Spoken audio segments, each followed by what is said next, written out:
నమస్తే అండి. ఈరోజు మా ఇంట్లోకి స్వాగతం. ఈరోజు ఒక క్రిస్పీ స్నాక్ రెసిపీ చూద్దామండి. చాలా బాగుంటాయి టేస్టీగా. కిట్టి పార్టీకి కానీ, పాట్లకు కానీ, లేదంటే పిల్లల బర్త్డే పార్టీస్కి కూడా ఇంట్లో చేసుకోవచ్చు. చాలా బాగుంటాయి, పిల్లలు కూడా ఇష్టంగా తింటారు. చాలా ఈజీ కూడా చేసుకోవడం. ఇప్పుడు రెసిపీ ఎలానో చూసేద్దాం. ముందుగా స్టవ్ ఆన్ చేసుకొని ఒక ప్యాన్ పెట్టుకొని అందులో 2 స్పూన్స్ వరకు ఆయిల్ వేసుకుంటున్నాను. ఆయిల్ కొంచెం వేడైన తర్వాత ఇందులో కొన్ని ఆవాలు వేసుకుంటున్నాను. ఆవాలు చిటపటలాడిన తర్వాత ఇందులోకి నేను 1 కప్పు సూజీ రవ్వ వేసుకుంటున్నాను. సూజీ రవ్వ 1 నిమిషం పాటు ఫ్రై చేసుకొని తర్వాత ఇందులోకి నేను 3 కప్పుల వరకు వాటర్ యాడ్ చేస్తున్నాను. 1 కప్పుకి 3 కప్పులు వాటర్ యాడ్ చేస్తున్నాను. వాటర్ని నేను ఆల్రెడీ వేరే గిన్నెలో బాయిల్ చేసి పెట్టుకున్నాను. సో ఆ బాయిల్డ్ వాటర్ని ఇందులోకి డైరెక్ట్గా యాడ్ చేసేసాను.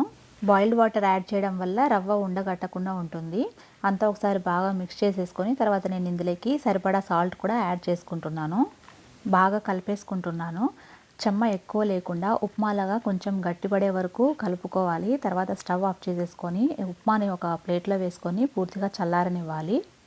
తర్వాత నేను 3 పెద్ద సైజు పొటాటోస్ని బాయిల్ చేసి పెట్టుకున్నాను. స్కిన్ పీల్ చేసి తర్వాత మ్యాష్ చేసుకుంటున్నాను. ఈ పొటాటో ఉడికించే విధానం కూడా పొటాటో ఎక్కువ ముషి అయిపోకూడదు. మనం మ్యాష్ చేసేటప్పుడు ఈజీగా మ్యాష్ అయ్యే విధంగా ఉడికితే సరిపోతుంది. తర్వాత మ్యాష్డ్ పొటాటో చల్లారిన ఉప్మాలోకి వేసేసుకుంటున్నాను. తర్వాత ఇందులోకి ఒక చిన్న స్పూన్ జీలకర్ర యాడ్ చేస్తున్నాను. అలాగే కారంకి సరిపడా 4 చిన్న స్పూన్లు చిల్లీ ఫ్లేక్స్ యాడ్ చేస్తున్నాను. మీరు కావాలంటే మిరప్పొడి యూస్ చేయొచ్చు, లేదంటే పచ్చికారంని కూడా వేసుకోవచ్చు. అలాగే 2 స్పూన్లు నువ్వులు యాడ్ చేసుకుంటున్నాను. అలాగే 3 స్పూన్లు బియ్యం పిండి యాడ్ చేస్తున్నాను. బియ్యం పిండి మాత్రం అస్సలు స్కిప్ చేయకండి, నూనె ఎక్కువ లాగేయకుండా హెల్ప్ చేస్తుంది. కొంచెం పసుపు వేసుకుంటున్నాను. అలాగే ఆల్రెడీ నేను ఉప్మాలో సాల్ట్ వేసుకున్నాను కాబట్టి ఇప్పుడు కొంచెం వేసుకున్నాను. సన్నగా కట్ చేసుకున్న కొత్తిమీర, కరివేపాకు కూడా వేసుకొని అంతా ఒకసారి బాగా కలుపుకోవాలి. ఒకవేళ మీ చేతికి అంటుకుంటున్నట్లు అనిపిస్తే చేతికి కొంచెం ఆయిల్ రాసుకొని అంతా బాగా కలిపేసుకొని సాఫ్ట్ డో లాగా ప్రిపేర్ చేసి పెట్టుకోవాలి. తర్వాత ఇందులో నుంచి ఒక పెద్ద ఉండని తీసుకొని వీడియోలో చూపిస్తున్న విధంగా రోల్ చేసుకోవాలి.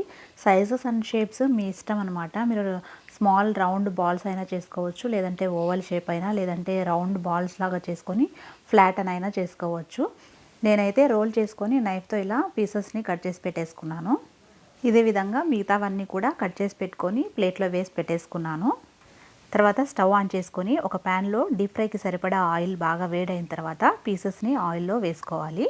ప్యాన్కి సరిపడా పీసెస్ని వేసుకోండి. చిన్న సజెషన్ ఏంటిదంటే పీసెస్ని మరి బిగ్గా కాకుండా మీడియం టు స్మాల్ సైజ్ చేసుకోండి. అప్పుడు ఫ్రై అవ్వడానికి ఈజీగా ఉంటుంది, బాగా క్రిస్పీగా కూడా వస్తుంది మనకి స్నాక్. ఆయిల్లో 2 మినిట్స్ ఫ్రై అయిన తర్వాత అప్పుడు గెరిటెతో కలుపుకుంటూ బాగా అన్ని సైడ్స్ క్రిస్పీగా ఫ్రై అయ్యేంత వరకు ఫ్రై చేసుకోండి. అంతే అండి, పొటాటో సూజీతో క్రిస్పీ స్నాక్ రెసిపీ రెడీ అయిపోయింది. చాలా ఈజీ కదండి చేసుకోవడం, టేస్ట్ కూడా చాలా బాగుంటుంది. నేను ఇవి చేసుకొని ఫ్రెండ్స్కి కూడా తీసుకెళ్ళాను. ఫ్రెండ్స్ అందరు కూడా బాగా నచ్చాయి అన్నారు. పిల్లలు కూడా ఇష్టంగా తిన్నారు. మీరు కూడా ఖచ్చితంగా ట్రై చేయండి. మీకు ఈ రెసిపీ నచ్చినట్లయితే ప్లీజ్ లైక్ చేయండి. అలానే ఈరోజు మా ఇంట్లో ఛానల్ని సబ్స్క్రైబ్ చేసుకొని బెల్ ఐకాన్ కూడా క్లిక్ చేయండి. నేను పెట్టే వీడియోస్ మీకు నోటిఫికేషన్స్ వస్తాయి, మిస్ కాకుండా చూసేయచ్చు. Thank you for watching.